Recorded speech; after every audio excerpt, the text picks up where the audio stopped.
Hi தங்கமே, காட்டுக்கு வந்திருக்கேன். தட்டாம்பேத்துக்கு தான். அது இலையெல்லாம் ஓட்டை ஓட்டையாக இருக்கவும் அதுக்கு தான் 10% இந்தா நான் இப்படி ஓட்டை ஓட்டையாக இருக்கிறதுக்கு தான் 10% பொடி விதைச்சோம்னா அந்த பூச்சி வந்து செத்துரும்.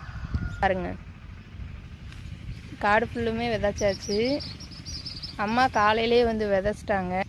அந்த பனியோடு விதைச்சோன்னா தான் அந்த ஈரமானது அந்த 10% பொடியில் ஒட்டுச்சுன்னா அந்த அளவுக்கு சீக்கிரமாக போகாது. எப்படியும் ஒரு வாரத்துக்குனாலும் இருக்கும்.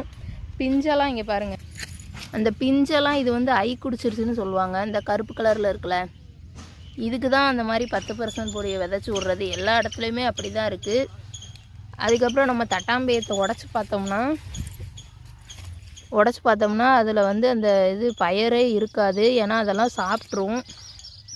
அதனால தான் வந்து விதைச்சாச்சு. அம்மா வந்து காலையில் விதைச்சிட்டாங்க. நான் வீட்டு வேலையை முடிச்சுட்டு இப்போ தான் வந்திருக்கேன். இந்த பிள்ளை இருந்துட்டு இனிமே தான் வீட்டுக்கு போகணும். மணி 9 ஆச்சு. நல்லா ஒரு பசுமையாக ரொம்ப அழகாக இருக்குது. குருவி சத்தம் எல்லாமே சூப்பராக இருக்கும்.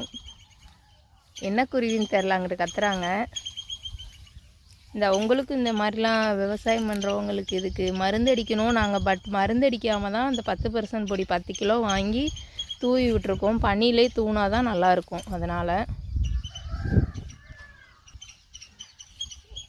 ஓகே, பாய்.